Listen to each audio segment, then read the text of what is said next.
Bollywood industry में यूं तो कई अभिनेत्रियां अपनी किस्मत आजमाने आती हैं, लेकिन कुछ हसीनाएं ऐसी भी होती है जो अपने अभिनय के जादू से हमेशा के लिए दर्शकों के दिलों में बस जाती हैं। आज हम आपको एक ऐसे ही शख्सियत से रूबरू कराएंगे। दोस्तों, आज हम बात कर रहे हैं अपने जमाने की मशहूर अदाकारा साधना शिवदसानी, जो कि साधना के नाम से मशहूर थी, जिन्होंने अपने अभिनय ही नहीं बल्कि अपनी हेयर स्टाइल से भी हिंदी सिनेमा में राज किया। साधना अपने जमाने के टॉप अभिनेत्रियों की लिस्ट में शुमार रही। साधना का जन्म पाकिस्तान के कराची में 2 सितंबर साल 1941 को हुआ था। साल 1947 में बंटवारे के बाद वे अपने माता पिता के साथ भारत आ गई। साधना अपने माता पिता की इकलौती बेटी थी। कहते हैं कि साधना के पिता ने उनका नाम साधना इसलिए रखा क्योंकि उनके पिता को साल 1930 की अभिनेत्री और डांसर साधना बोस काफी पसंद थी, इसलिए अपनी बेटी का नाम भी उन्होंने साधना ही रखा। पिता के कहने पर ही साधना ने अभिनय की इंडस्ट्री में कदम रखा।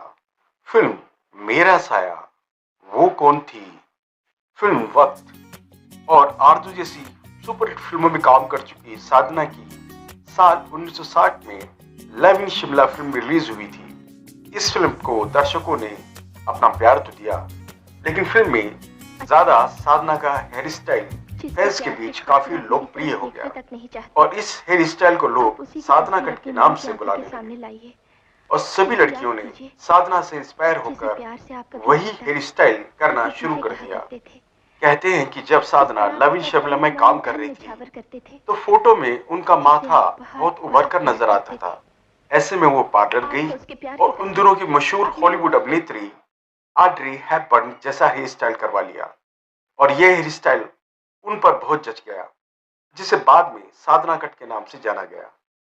भारतीय सिनेमा की बेहतरीन अभिनेत्रियों में से एक माने जाने वाली साधना अपनी उत्कृष्ट सुंदरता और ट्रेंड सेटिंग फैशन स्टेटमेंट्स के लिए विख्यात थी। साल 1960 में राज खोसला द्वारा निर्देशित सस्पेंस थ्रिलर मिस्ट्री गर्ल की भूमिका के लिए उन्हें जाना जाता है।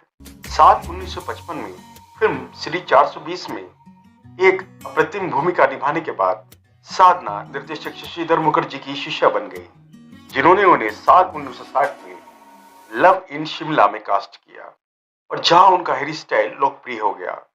और इस सफलता के बाद साधना ने साल 1960 में परख, साल 1961 में हम दोनों, साल 1962 में असली नकली, एक मुसाफिर एक हसीना, साल 1963 में मेरे महबूब जैसी फिल्मों में खुद को एक प्रमुख अभिनेत्री के रूप में स्थापित किया।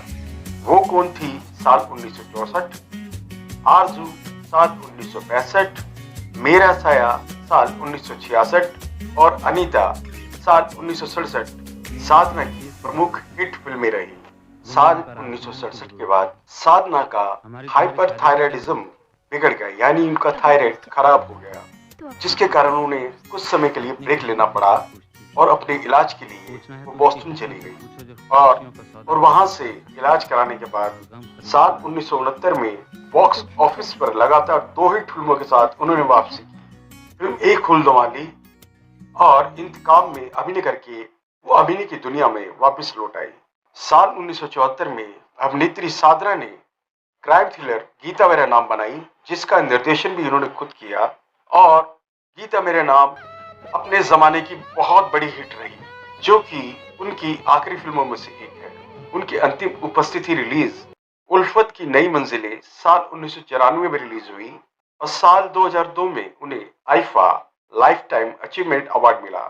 साधना ने 7 मार्च 1966 को लव इन शिमला के निर्देशक आर के नैयर से शादी की थी। साल 2015 में साधना को 24 दिसंबर 1915 को हिंदुजा अस्पताल में भर्ती कराया गया, जहां उनकी तत्काल मृत्यु हो गई। साधना बचपन से ही अभिनेत्री बनने की ख्वाहिश रखती थी। साल 1955 में उन्होंने राज कपूर की फिल्म श्री 420 में मुड़ के न देख मुड़ के गाने में एक कोड़स लड़की की भूमिका निभाई, जब वह सिर्फ 15 साल की थी। तब कुछ निर्माताओं ने उनसे संपर्क किया और उन्हें कॉलेज के एक नाटक में अभिनय करते देखा। उन्हें भारत की पहली सिंधी फिल्म अबाना साल 1958 में कास्ट किया गया, जिसमें उन्होंने शीला रामानी की छोटी बहन की भूमिका निभाई। और इस फिल्म में उन्हें 1 रुपए का भुगतान मिला था। इसके अलावा निर्देशक विमल राय ने भारतीय लोकतंत्र पर बनी अपनी व्यंग्यात्मक फिल्म परख के लिए उन्हें साइन किया।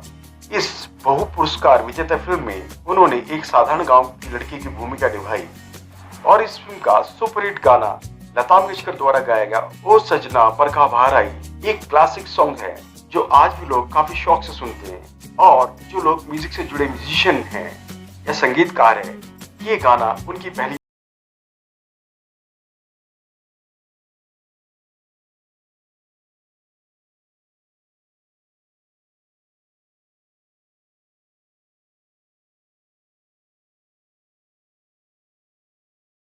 फिल्म मेरे महबूब। ये फिल्म सबसे ज्यादा कमाई करने वाली भारतीय फिल्म थी, जिसमें साधना, राजेंद्र कुमार, अशोक कुमार, निम्मी, प्राण और जॉनी वॉकर थे। मेरे महबूब से साधना ने कलर फिल्मों में अपनी पहली भूमिका निभाई।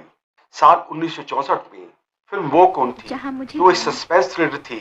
इसमें उन्होंने दोहरी भूमिका निभाई। बहुत दूर है क्या? और फिल्म का सुपरहिट गाना लग जा गले, जो आज भी सबसे बड़ा हिट बना हुआ है और लोगों की पहली पसंद है।